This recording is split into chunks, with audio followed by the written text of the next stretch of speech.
Olá, o Observatório dos Direitos Humanos da ULBRA Canoas vem promovendo ações que buscam a igualdade social e a igualdade perante a lei, especialmente das populações mais vulneráveis. Então, é sobre esse importante assunto que nós vamos conversar hoje no programa ULBRA Conhecimento que está começando. Eu quero dar as boas-vindas aos nossos convidados. Eu quero começar saudando a Alessandra Mizuta de Brito, que tem graduação e doutorado em Direito, é coordenadora e docente do curso de Direito da ULBRA e participa do projeto de extensão Observatório dos Direitos Humanos. Seja bem-vinda, professora. Também dar as boas-vindas para André César, que tem graduação e mestrado em Direito, é docente do curso de Direito da ULBRA e coordenador do projeto de extensão do Observatório dos Direitos Humanos. Seja bem-vindo, professor. Muito obrigado. E também dar as boas-vindas à acadêmica, a Lidiane Garcia Viana da Silva, que é estudante do curso de Direito e participa como bolsista desse mesmo projeto de extensão. Obrigada. Então, antes de nós iniciarmos a nossa conversa, nós vamos para a reportagem sobre o assunto. Os direitos humanos são direitos que abrangem todos os seres humanos do mundo, garantindo proteção a qualquer cidadão. Porém, existem casos de desrespeito a esses direitos, colocando pessoas em situação de intolerância, abuso, discriminação e opressão. Segundo o Instituto de Pesquisas e Economia Aplicada, a cada 100 pessoas que morrem no Brasil, 71 são negras. De acordo com uma pesquisa divulgada pelo Instituto Brasileiro de Geografia e Estatística de 2016, o índice de desemprego da população negra ficou acima de 14%. Jorge Terra, coordenador da Comissão Nacional da Verdade da Escravidão Negra, comenta estes dados. Existem os direitos humanos, existem os direitos fundamentais, existem proteção aos direitos fundamentais, mas o que eu sustento nesse artigo é que a população negra não tem os seus direitos fundamentais protegidos. Porque se ela morre mais, se ela tem um maior nível de desemprego, se ela recebe menos, né? Se ela não tem pesquisas com relação às suas peculiaridades no campo da saúde, que tipo de proteção ela tem? A Comissão Nacional da Verdade da Escravidão Negra, criada em 2015 pela OAB, busca reparar os erros cometidos durante o período da escravidão no país. Segundo Terra, as ações realizadas pela comissão são o primeiro passo para uma sociedade mais justa. Nós somos instituições que têm que trabalhar para a sociedade. E para que nós possamos trabalhar bem para a sociedade, nós temos que ter pessoas com diferentes vivências e diferentes verdades no nosso interior. Então, toda instituição que se preocupa com diversidade, ela vira uma instituição mais competitiva, mais apta e mais eficiente no fim que ela tem, que é dar conta dos problemas da sociedade. Cerca de 70% das pessoas que respondem a crimes raciais não são punidas. Mortes, desempregabilidade, salários inferiores, tudo isto faz parte de um cenário muito conhecido pela população negra no Brasil, que anseia por mudanças. Então, o que nós vamos fazer com relação a isso? Bom, o que nós temos que fazer isso é fazer o caminho contrário, mostrar o quanto isso é prejudicial para as pessoas que estão sendo ofendidas e para a própria sociedade, né? Não é um caminho fácil, não, realmente não é, mas alguém tem que fazer e tem que fazer bem feito. Observatório dos Direitos Humanos da ULBRA Canoas é o tema do ULBRA Conhecimento desta semana.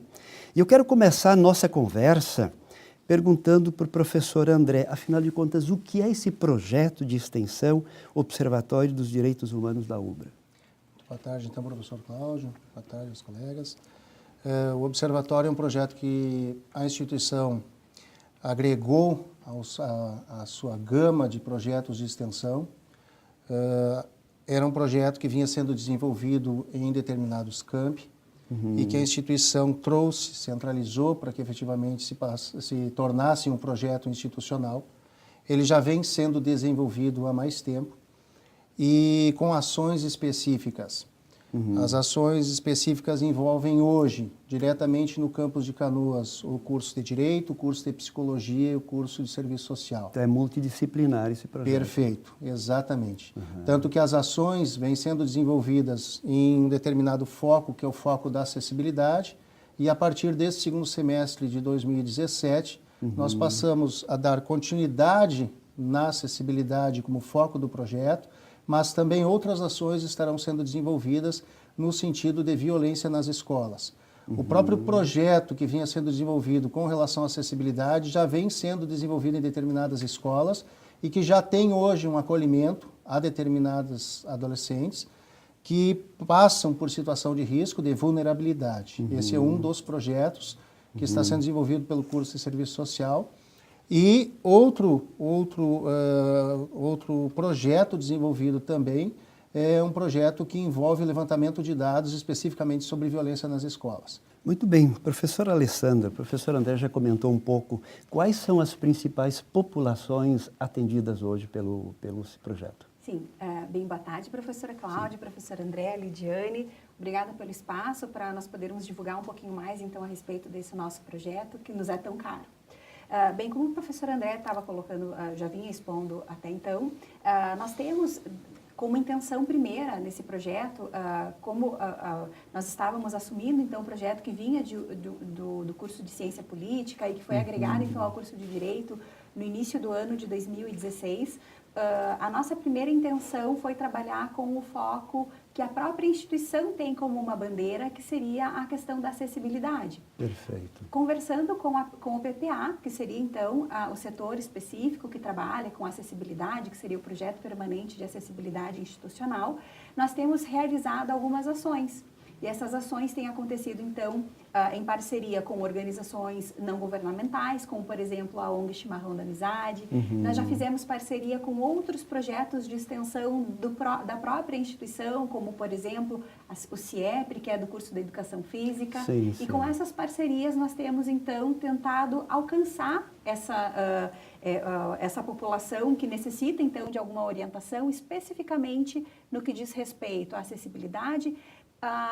E essa temática foi escolhida em especial porque no ano de 2015 nós tivemos uma alteração legislativa, entrou em vigor então o Estatuto da Pessoa com Deficiência. Sim. E esse estatuto promoveu profundas alterações na nossa legislação e que transformou de forma bastante acentuada a maneira como as pessoas com deficiência deveriam ser encaradas na sociedade.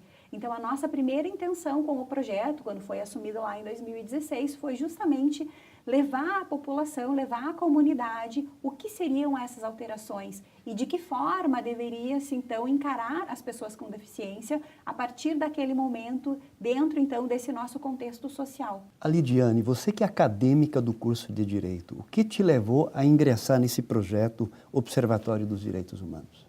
Primeiro, obrigada pelo convite, professores. Eu estou muito feliz também pelo número de voluntários que o nosso projeto está agregando, né? Quer dizer que tem mais acadêmicos, além de você, que participam do projeto? Sim, os professores podem complementar comigo, que eu não sei exatamente o número de voluntários. Somente 15 alunos. É 15 bastante, alunos, sim. olha só. Sim. Bacana. Não apenas do curso de Direito. Exato, exatamente. Dos outros De cursos. outros cursos também. Isso que é o bacana, né? Isso, que ajuda o aprendizado quando as diferentes áreas podem conviver. Né? Sim. Isso. Professor, se o senhor me permitir, eu gostaria de fazer menção aos professores que fazem parte do projeto, que igualmente se empenham muito para que a gente possa realizar uma maior quantidade de ações e que essas ações alcancem uma quantidade bastante significativa de pessoas. Nós temos a professora Ângela Pereira, que é do curso de Serviço Social, muito engajada. Nós temos a professora Leda Rubin, que se encontra nesse momento em licença maternidade, mas que participa de forma bastante ativa também do nosso projeto. A professora Carmen, tanto a professora Leda quanto a professora Carmen são do curso de Psicologia. A professora Carmen participa momentaneamente, substituindo a professora Leda durante o período da licença gestação, licença maternidade. Nós temos o professor Leandro Cordioli, que é do curso de Direito, e participamos como professoras voluntárias, eu e a professora Carolina Saraiva, que é a coordenadora adjunta do nosso curso de Direito. Legal, uma equipe bem legal. Reforçada, né? Sim, e todos participam de forma muito ativa. E o que significa para você, no teu conhecimento acadêmico, ter uma ação concreta no dia a dia? Porque uma coisa é sala de aula e outra coisa é quando a gente, como fala no popular, assim, põe o pé no barro, a experiência é outra, na verdade. O que significa para você esta formação concreta? Sim, é gratificante, como eu havia dito, e, na verdade, é um diferencial para nós acadêmicos, né, que vamos seguir na área do direito, obviamente, após formados, E esse contato com o público não só interno da faculdade, né, da universidade, mas sim externo, tu saber a dificuldade deles. Sim. Então, é muito importante para nós acadêmicos, né, para nós que vamos seguir na área profissionais do direito, né, tanto em se quer o concurso, se queres a própria vida acadêmica, né, é muito importante, então, por esses aspectos, pelo contato com o público, que muitas vezes, infelizmente, colegas não podem estagiar, por causa que ou trabalham, né, ou a vida, correria do dia a dia, não conseguem estagiar. E este contato, este projeto faz com que a gente fique mais perto da sociedade e das dificuldades do dia a dia. Muito bem. Nós vamos para o quadro Ciência em Foco depois do intervalo e nós já voltamos. O quadro Ciência em Foco de hoje é sobre o projeto de pesquisa que a gente desenvolve aqui na UBRA, em que a gente trabalha a relação entre os movimentos sociais e os direitos humanos. E nesse ano a gente vem trabalhando a questão do direito à cidade, que é basicamente a relação que se estabelece entre o indivíduo e o espaço urbano e a maneira como ele percebe o usufruto de direitos, a efetividade dos seus direitos dentro do contexto urbano e das políticas de cidade que são levadas a cabo. Então a gente está fazendo um entrecruzamento de entrevistas que nós fazemos com moradores de diferentes pontos da cidade, né? No caso a gente escolheu pontos móveis, né? Que significa dizer ocupações e remoções, e também pontos fixos, né? No caso bairros mais de classe média baixa ou pobres e bairros mais de classe média alta ou ricos, para a gente comparar, a partir da percepção de cidadania, como que cada um estabelece a relação com os direitos sociais relacionados com a cidade, né? A gente está fazendo esse mapeamento a partir de entrevistas com grupos de estudantes que estão realizando essas entrevistas, e depois a gente vai então transformar isso em produção acadêmica, né, em artigos científicos no qual a gente vai explorar essa temática.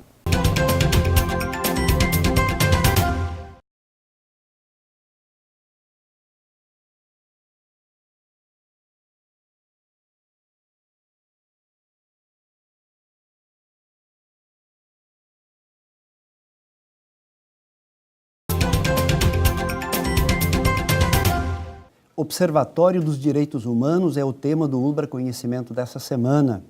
Nós temos aqui para essa conversa a professora Alessandra Mizuta de Brito, professor André César, do curso de Direito da UBRA, e a acadêmica Alidiane Garcia Viana da Silva, que também participa do projeto. Professora, como é que a gente pode entender essas diferentes formas? Violência física, mas existe a violência psicológica, a violência moral, que às vezes são difíceis de serem caracterizadas. Sim. Normalmente, professor, quando a gente fala em direitos humanos, existe uma tendência de correlacionar essa temática com aquela célebre frase, no sentido de que direitos humanos existem só para defender bandidos. Pois é, por que esse conceito equivocado está tão difundido entre nosso meio popular? Porque existe uma tendência de... É claro que quando a gente vê uma notícia, a gente tem conhecimento a respeito de alguma situação que envolva uma violência, que nos choca, existe uma tendência de haver um pré-julgamento. Normalmente a gente acaba emitindo algum tipo de juízo de valor em relação àquela situação, sem conhecer o todo do que se passou para que se desencadeasse, enfim, aquela situação de violência. Quando a gente fala em direitos humanos, nesse aspecto especificamente, dentro desse cenário especificamente, é claro que os direitos humanos eles existem para preservar a dignidade não só da pessoa que estaria passando por uma análise para que se chegue à conclusão se ela efetivamente deve ou não ser sancionada, mas também de todas as pessoas que a cercam. Já há algum tempo, o Estado reivindicou para si o poder, dever, enfim, de realizar esses julgamentos e sancionar as pessoas. Vamos lembrar que, algum tempo atrás, lá na nossa antiguidade, havia, então, aquela possibilidade de sancionar as pessoas utilizando o próprio corpo dela para que ela sofresse, enfim, aquela penitência que ela deveria sofrer. Bom, enfim, se você está devendo alguma coisa e você não tem condições de me pagar, então eu fico com o seu braço. ou fica com o seu pé. Vai ser castigado por isso, Havia aquela né? possibilidade de castigo físico. Havia também a possibilidade de castigar as terras das pessoas. Vamos salgar a terra dela para nunca mais nada nascer lá. Assim como havia a possibilidade de estender essas penas aos seus familiares. Sim. Só que é claro que a evolução da humanidade, da própria humanidade, demonstrou que isso não é razoável. E os direitos humanos, eles levam em consideração muito a proporcionalidade do crime cometido e da sanção que pode ser colocada sobre aquela pessoa que teria cometido alguma infração. Só que os direitos humanos não são só isso. Eles lidam com toda uma diversidade de situações, como, por exemplo, uma mãe que não consegue uma vaga numa creche, entram os direitos humanos. Alguém que precisa de um tratamento contínuo com algum medicamento e não está tendo acesso a esse medicamento, entram os direitos humanos. Perfeito. Então, existem muitas outras situações, como a própria Lidiane estava lembrando agora, né, o bullying. Então, vamos lembrar que, por exemplo, estamos encerrando o mês de setembro, que é o mês de prevenção ao suicídio. Essas mazelas psicológicas que tanto afetam agora as pessoas, e cada vez pessoas mais jovens. Estamos aqui falando de direitos humanos novamente. Então, na verdade, direitos humanos, ele contém um universo muito maior do que somente essa temática do bandido que estaria sendo, claro, tendo seus direitos observados, não é? Sim, mas eu acho que é interessante a gente apontar esse aspecto da amplitude, ou seja, onde a qualidade de vida é negada, isso tem a ver com direitos humanos, professor? É universal, a palavra talvez mais próxima de algo concreto, real, seria a universalidade, né? A necessidade, o direito, a relação entre direito e necessidade e deveres que as pessoas têm numa coletividade. Então, isso faz com que as pessoas muito se voltem para o Estado, no sentido de que o Estado deve prover isso a elas, necessidades mínimas, exigências básicas, saneamento, acesso à saúde, acesso à segurança.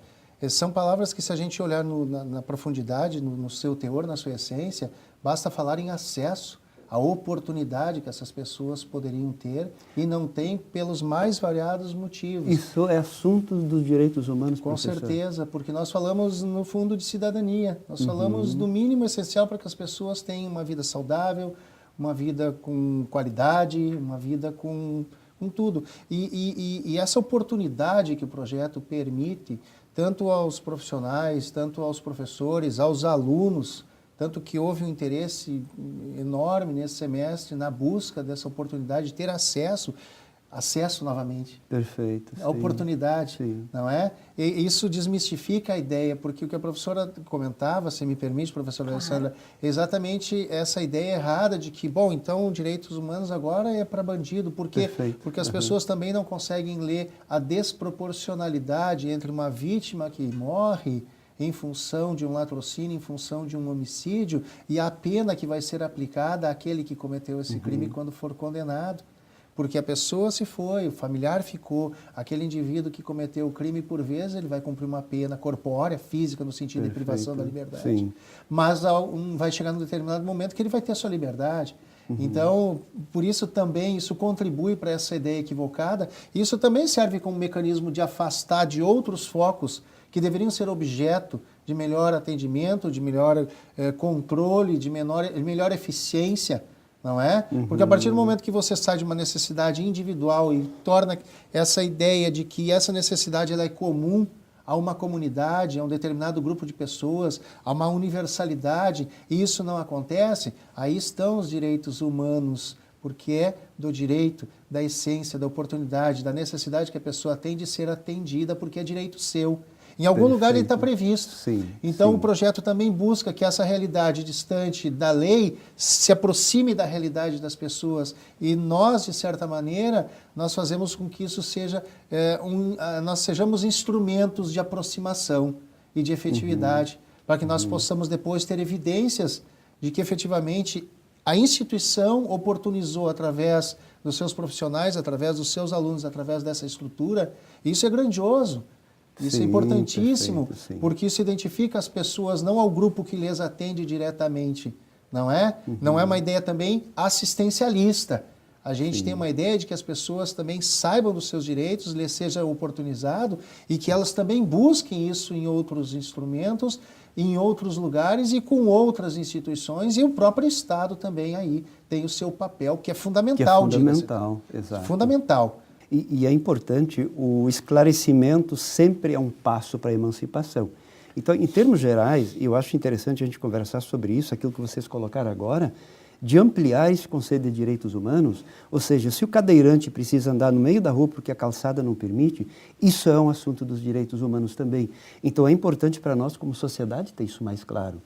E aquilo, professor, que a gente comentava antes, que também é um problema social, hoje cada vez mais um percentual elevado de adolescentes começa a cometer suicídio por questões de bullying, de falta de relacionamento saudável na nossa sociedade.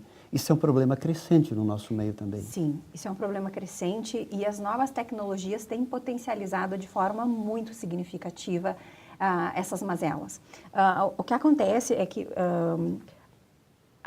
essas novas tecnologias, além de ampliar a possibilidade de comunicação, existe a facilidade do anonimato. Então, sim, claro. isso. Então, o que antes era o bullying e que só poderia acontecer presencialmente, eu só poderia tirar uma bolinha de papel se eu visualizasse o meu alvo, a partir das novas tecnologias eu consigo fazer isso 24 horas por dia.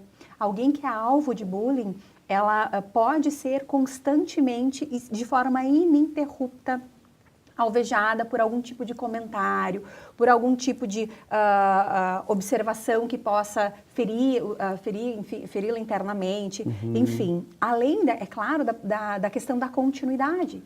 Hoje, um vídeo que cai numa rede social, um vídeo que é compartilhado, por exemplo, por algum aplicativo, esse vídeo vai permanecer circulando por muito e muito tempo, não é? É verdade. E isso vai cada vez mais fragilizando psicologicamente aquela pessoa que é alvo, enfim, desse tipo de bullying, né, de perseguição. Muito bem, nós vamos para o quadro Dica do Programa e nós já voltamos para as considerações finais.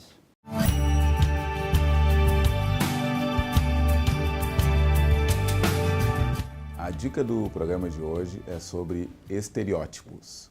Estereótipos não são inerentemente ruins. Muitas das vezes nós precisamos nos valer de experiências que nós tivemos para saber como proceder em determinadas situações, inclusive aquelas que nos põem em risco, risco físico ou outro tipo de risco, né? O problema é quando os estereótipos são baseados em experiências distorcidas, né? Quando nós, por questão da raça, do gênero das pessoas, se elas têm tatuagem ou não têm tatuagem, nós acabamos rotulando as pessoas e não nos permitindo conhecê-las efetivamente.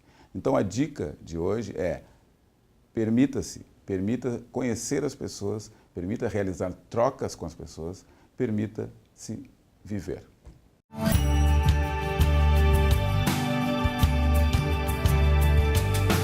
Observatório dos Direitos Humanos é o tema do Ubra Conhecimento dessa semana. E nós vamos para o recado final dos nossos convidados. Professora Alessandra, qual é o seu recado final? Sim, professor Cláudio. Bem, o nosso recado seria em primeiro lugar, realizar um convite a todos os interessados e lembrando que a possibilidade de participação no nosso projeto, ele não está condicionado a qualquer tipo de vinculação da população com a instituição. É possível que qualquer interessado que pertença à comunidade venha se integrar ao nosso projeto, serão todos muito bem-vindos. E lembrar que a importância desse nosso projeto, ele estaria principalmente no fato de nós munirmos a população de informações a respeito dos seus direitos fundamentais, dos seus direitos humanos, para que elas tenham condições de reivindicá-los. Então, qualquer interessado, qualquer pessoa que gostaria de receber uma visita do observatório, que queiram se agregar às nossas atividades, estamos abertos a recebê-los, estamos dispostos a alcançá-los nos seus locais, enfim, qualquer interessado que queira então participar dessa nossa atividade vai ser muito bem-vindo. E que as pessoas também se engajem, já que esse é um programa universal, claro, se engajem nos observatórios existentes na sua cidade, inclusive para se instrumentalizar o que de fato são os direitos humanos. Com certeza, com certeza. Muito bem, professor André César, seu recado final. Agradecer o convite, a oportunidade de aqui trazer mais informações às pessoas em relação às atividades que são desenvolvidas na extensão da instituição e, como disse a professora Alessandra, não estão vinculadas as pessoas a este projeto ou à instituição. Ele é um projeto que vai às pessoas, mas que também depende de demandas. Reforçar o que a professora Alessandra disse, especialmente no que diz respeito a outros pontos, a outros instrumentos, a outras instituições, a outras entidades que efetivamente têm um foco no atendimento e na extensão de informações, especialmente sobre direitos fundamentais das pessoas e a sua comunidade. Não está o projeto limitado a uma determinada região, um determinado local. Perfeito. E isso também permite a nós que, além de termos agregado a esse projeto outros que têm o mesmo interesse, têm por objeto o alcance das pessoas e a comunidade, também haja demandas, porque também não podemos ficar limitados em relação ao foco que nós estamos propondo. Sim, as demandas, por vezes, abrem a oportunidade de nós sabermos onde há necessidade, onde há uma lacuna, onde há uma deficiência, onde é possível levar informação, o atendimento e clarear as pessoas. E só para finalizar, professor, que as pessoas não fiquem imaginando que por se tratar de algo num projeto ou algo que está sendo tratado como direitos humanos, esteja longe, fora do seu alcance. As pessoas entendam e tenham informação de que nós estamos tratando de coisas mínimas, básicas, essenciais para a qualidade da sua vida, para a qualidade da sua família, do seu trabalho, da sua comunidade e aquilo que nós possamos levar de informação, não que nós necessariamente levemos o resultado, a solução, mas que nós possamos e tenhamos a oportunidade de permitir a essas pessoas a informação para que elas acessem isso no devido local, na devida entidade, perfeito, onde efetivamente elas possam encontrar algum tipo de solução para os problemas que enfrentam, ou se não for um problema, que seja algo que venha de importante para a sua vida, para a melhoria da sua qualidade de vida. Perfeito. A Lidiane, o seu recado final? Acredito que seja importante, né, a gente convidar novamente, reforçar o convite para nós, tanto a oportunidade de irmos até o local onde as pessoas encontram-se com dificuldades, quanto elas virem até nós, trazendo a dificuldade, seja do bairro, seja particular, né, uma dificuldade particular, para que juntos, através dos direitos humanos e do observatório, que, né, toda semana nos reunimos, com debates, enfim, sobre a sociedade, sobre as dificuldades dela, para que juntos possamos solucionar de forma adequada os meios que vêm violando, né, os direitos da sociedade. Muito bem. Muito obrigado, professor André, professora Alessandra, acadêmica Lidiane, por essa conversa. Muito obrigado você pela companhia e nós nos encontramos na próxima semana para mais um Ubra Conhecimento. Até lá!